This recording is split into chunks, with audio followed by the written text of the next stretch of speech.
మందసం పెట్టి తుమ్మకర్రతో చేయబడుతుంది. లోపట వెలుపట బంగారపు రేకుతో దాన్ని తాపడం చేస్తారు. తాపడం చేయటం అంటే పైన కవర్ చేస్తారు, లోపట బయట కూడా కవర్ చేస్తారు. తుమ్మకర్ర మానవత్వాన్ని గుర్తు, తాపడం చేయబడినటువంటి బంగారు రేకు దైవత్వాన్ని గుర్తు. యేసుక్రీస్తు ప్రభు శరీరముతో ఈ లోకానికి వచ్చారు. శరీరధారిగా ఆయన తుమ్మకర్రగా ఉన్నారు. దేవుని కుమారుడుగా ఆయన బంగారపు రేకునుకు సాదృశ్యంగా కనిపిస్తారు. అంటే the body of Jesus Christ. కనుక ఈ ప్రత్యక్ష గుడారములో ఉన్నటువంటి అతి పరిశుద్ధ స్థలములో ఉన్న కరుణాపీఠం దగ్గర కింద ఉన్నటువంటి ఆ మందసం పెట్టి యేసుక్రీస్తు ప్రభువును సూచిస్తోంది. యేసుక్రీస్తు ప్రభువు శరీరధారిగా ఉన్నందున, నరుడైనందున తుమ్మకర్రతో పోల్చి దేవుని కుమారుడైనందున బంగారపు రేపు తాకడం చేయటం ద్వారా యేసుక్రీస్తు ప్రభువారే దేవుని యొక్క నివాస స్థలం. దేవుడు యేసుక్రీస్తు శరీరమందు ఆయన సంపూర్ణముగా ప్రత్యక్షమయ్యాడు మానవులకు. కొలసీ పత్రికలో అంటాడు, దైవత్వం యొక్క సర్వ పరిపూర్ణత శరీరముగా యేసుక్రీస్తునందు నివాసం చేస్తోంది అన్నాడు. అదే మందసం పెట్టి యొక్క నమూనా.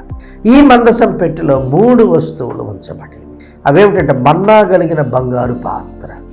అది మోసే కాలంలో పెట్టారు. 1450 సంవత్సరాల క్రితం మందసం పెట్టిలో ఆ బంగారు గిన్నె పెట్టి అందులో ఆ బంగారు గిన్నెలో మన్నా పోశారు.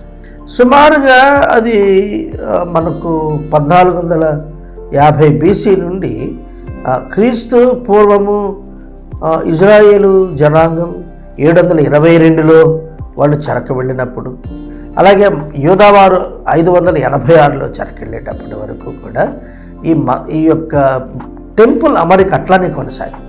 ఇక్కడ ఒక చిన్న అవగాహన రావాలి. ఏమిటంటే 1450 నుంచి తెరల మధ్యన ఉన్నటువంటి ఆ గుడారం క్రీస్తు పూర్వము 1000 సంవత్సరాలప్పుడు 1000 నుండి 960 మధ్యలో క్రీస్తు పూర్వం సొలొమోను గారు టెంపుల్ నిర్మాణం చేశాడు. ఆ పర్మనెంట్ టెంపుల్ టెబర్నకల్ని రీప్లేస్ చేశాడు. అందులో ఈ మందసం పెట్టించబడింది. దేవుని సన్నిధి ఆ మందిరంలోనికి వచ్చినప్పుడు యాజకులు ఆ స్థలంలో నిలబడలేకపోయారని దేవుని యొక్క వాక్యం మనకు జ్ఞాపకం చేస్తుంది.